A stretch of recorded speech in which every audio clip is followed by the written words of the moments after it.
Bonjour à tous, aujourd'hui je vais vous parler de l'intelligence artificielle. Jusqu'à présent, lorsque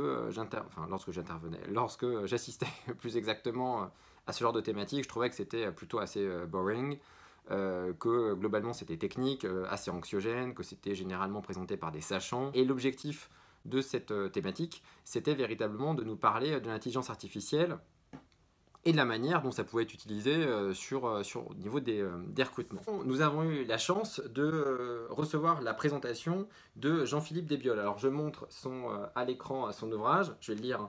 L'IA sera ce que tu en feras. Et ce que j'ai trouvé hyper intéressant en fait avec Jean-Philippe Desbioles, c'est le format.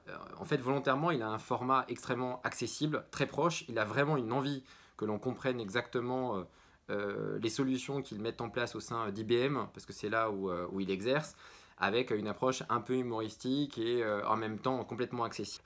Le pari a été réussi dans la mesure où il est venu nous parler de la solution qu'il développe, qui est une solution Watson. Il y en a d'autres, mais là l'objectif c'était de nous parler de celle-ci. Il a insisté véritablement pour dire que si pour lui l'IA, on le résumait à soit l'algorithme ou de la tech ou de la data, on n'avait absolument rien compris à l'intelligence artificielle. Une forme d'intelligence qui impactera tous les métiers. Et je dirais que c'est ça qui était intéressant. Jusqu'à présent, nous, en tout cas, moi quand j'assistais à des réunions, souvent, il y a quelques années, on nous disait l'intelligence artificielle, ça va concerner des emplois avec une faible qualification.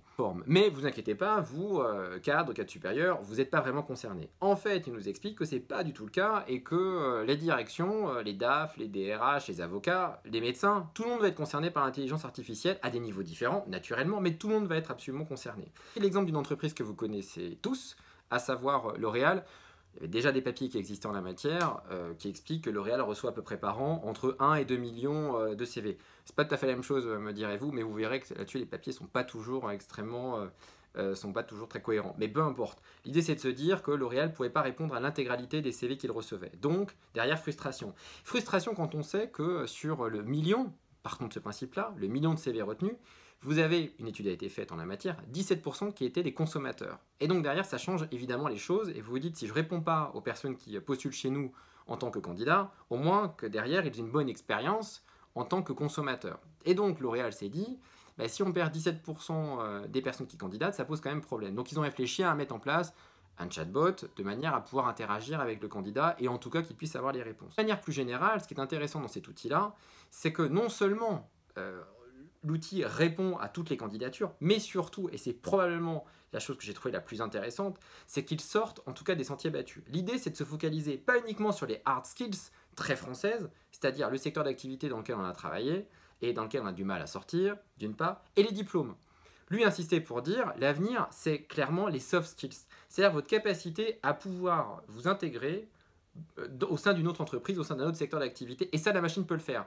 La machine, en tout cas, elle peut dire, ok, madame machin, elle n'a jamais travaillé dans le secteur d'activité de la cosmétique, mais elle a l'ensemble des soft skills nécessaires pour pouvoir l'intégrer. Et ça change tout. Imaginez un monde où derrière, vous pourriez travailler dans tous les secteurs d'activité, non pas parce que vous y avez travaillé par le passé, mais bel et bien parce que vous avez l'état d'esprit, vous avez la culture, la curiosité, et vous avez les habilités, les habilitations en tout cas nécessaires pour pouvoir le faire. Et c'est ce que j'ai trouvé hyper intéressant finalement dans cette solution. Alors bien sûr, c'est le côté super sympa de l'IA. On ne peut pas s'empêcher de se dire que derrière, évidemment, la construction de ces IA, il y a des hommes, et donc, quid des biais? On ne va pas reproduire les biais qu'on a déjà lorsqu'on est en recrutement.